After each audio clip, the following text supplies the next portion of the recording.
Welcome back to Mid Cap Radar. Well, DB Corp just posted its Q3 set of results, a slightly muted set with net profit and margin both declining on a year-on-year basis. To discuss this and the outlook going forward, we are joined by Girish Agarwal, Promoter Director at DB Corp.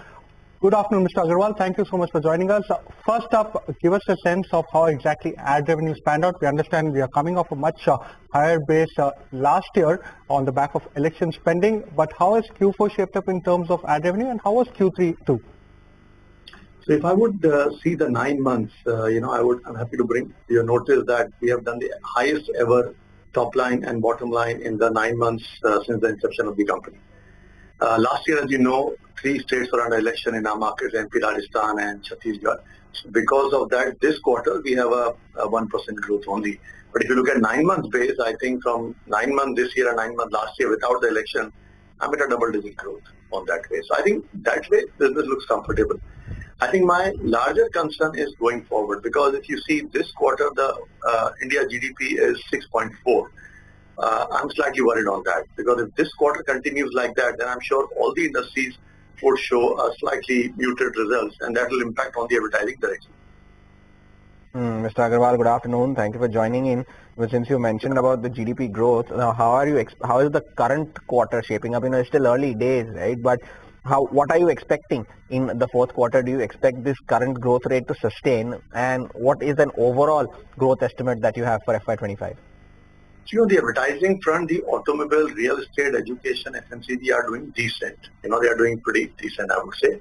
But government advertising is fluctuating.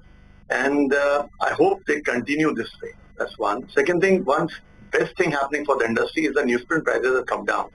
Like if I compare my last year and this year 9 months or even 3 months, I'm down on the newsprint price on a 3-month basis around 5%, on 9-month basis around almost 10%. So I think that is providing a major respite to all of us. Understood that. By lower newsprint prices is something that we understand. So Q4, can we see sequential improvement, and FY26, can that improvement sustain? Any guidance that you could quantify for us? I think on the Q4, as I say, we're already in January, and I'm not yet seeing major response or rebound coming from various categories. So now let's hope what the budget has to say in the next 10 days' time. Based on that, I think your 26 also will get clarified. Mr. Agarwal, it may not necessarily be a business question, but in the early days, every time somebody would wake up, the first thing that they'd pick up in their hand is the newspaper. Now, the first time they wake up, they see their phones to check the news. The newsprint business for you continues to remain soft as well, right? Even though you mentioned that newsprint prices have come down, the digital business continues to grow. How much is digital now a part of your business, and do you see this as the new normal going forward as well? First of all, I would like to correct you. People do get up and check not the news, check up the WhatsApp, that what their friends has to talk about. Okay, family, everything is all right or not.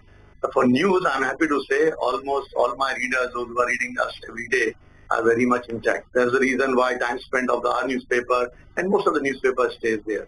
Having said that, are people reading news on digital also? Yes. So in the morning they're reading newspaper, and during the day they are reading digital. So I think this combination will continue. But at the same time, I guess all the newspaper organizations need to ensure that they offer more quality, more in-depth research to the readers, so that the habit of spending that 35-40 minutes in the newspaper continues. So what's the newsprint to digital mix right now, Mr. Agarwal, for you? 95% of my revenue comes from newspaper and the radio. Digital is hardly anything. Mr. Agarwal, one question which we want to ask you is FY25, in terms of circulation, will you see growth? Would you be able to quantify the growth? And going forward, what is it that you're targeting, and what are the key triggers to go ahead and drive circulation growth? This year, the growth has not come, but you rightly mentioned that now the time has come since the newsprint prices have gone down. So we as an organization are running a huge readers scheme. Like we are running a current leadership scheme for motivating our readers, the fringe readers, the casual readers to come back, read more. The prize is worth almost 14 crores is being offered to the readers. Every participant gets a prize. Idea is to create excitement in the category. See, one thing what is happening, if you see as a consumer, every possible category offers me some excitement apart from the product or services what they give me. So we realized that maybe in our category also we need to do that. So I guess all the newspapers, since because of the newsprint prices down, we have the ability to offer that saving back to our readers. I'm sure we are going to do that. One final question from my end, Mr. Agarwal, is on margins. They improved from the previous quarter, but year on year they're still slightly lower. With newsprint prices coming down, do you see them trending back to normal levels? What's the outlook there? At a 28-30% margin, what are you talking about here? We're already sitting at 28-30% margin. 1% here and there doesn't make much of a difference. Okay, thank you so much, sir, for joining us, giving us a sense of how business is shaping up, and we wish you all the best for 2025. Well, now as we slip into a short break, here's some good news for our viewers. India's business news leader is now just a click away.